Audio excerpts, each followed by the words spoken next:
Hi నమస్తే welcome to my channel Swapna creative works. ఈరోజు recipe వచ్చేసి గుత్తొంకాయ కూర. ఇది ఇష్టపడిన వాళ్ళు ఎవరుంటారండి. చాలా ఈజీ ప్రాసెస్తో ఎంతో టేస్టీగా నా స్టైల్లో ఈ గుత్తొంకాయ కూర అనేది రెడీ చేసుకుందాం. తెలిసిందే కదా, తాజా కూరలలో రాజా ఎవరంటే గుత్తొంకాయే కదా. సో ఈ గుత్తొంకాయ కూర వెరీ ఈజీగా చేసుకుందామండి, ఎంతో టేస్టీగా. సో ప్రాసెస్ అనేది స్టార్ట్ చేసేద్దాం. ఈ గుత్తొంకాయ కర్రీకి మసాలా అనేది ప్రిపేర్ చేసుకుందాం. మసాలాకి 1 స్పూన్ ధనియాలు, 1/2 స్పూన్ జీలకర్ర, 1 ఇలాచి, చిన్న దాల్చిన చెక్క ముక్క, ఒక 10 లవంగాలు తీసుకొని కొంచెం రోస్ట్గా వేయించుకోవాలి. మాడిపోకుండా తిప్పుతూ కొంచెం రోస్ట్గా వేయించుకోవాలి. ఇలా వేగిపోయాయి. ఇవి మిక్సీ జార్లోకి తీసుకుందాం.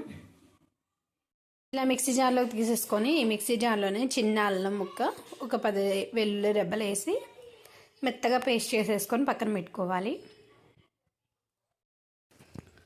పొయ్యి మీద ఒక కళాయి పెట్టి అందులో ఆయిల్ పోసి ఆయిల్ హీట్ ఎక్కాక మనం ఇలా గుత్తి వంకాయలు కోసుకొని ఉప్పు నీళ్ళలో వేసిన వంకాయలు తీసి వాటర్ లేకుండా వేసి ఒక కొన్ని కాయలు వేసి వేయించుకోవాలండి. ఎక్కువ ఒకేసారి వేస్తే బాగా వేయకవు, కొంచెం వేసి ఇట్లా 4 కాయల కింద వేసి బాగా వేయించుకోవాలి.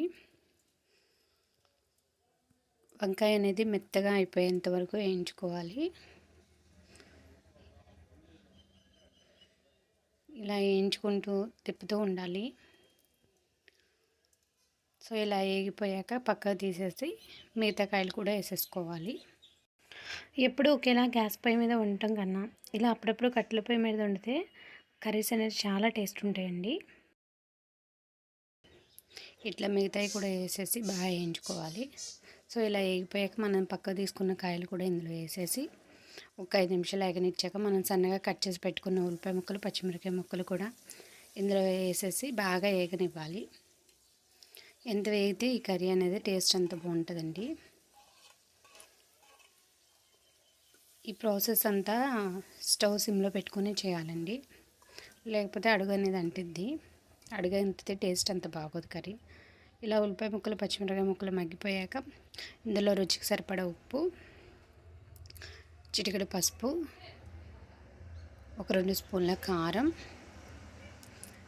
మనం ముందే గ్రైండ్ చేసి పెట్టుకున్న మసాలా ఉంది కదా అది కూడా ఇందులో వేసేసి ఒకసారి కలుపుకోవాలి. కర్రీ తిప్పేటప్పుడు చాలా నిదానంగా తిప్పాలండి, లేకపోతే వంకాయ ముక్కలు అనేది సపరేట్ అయిపోతాయి.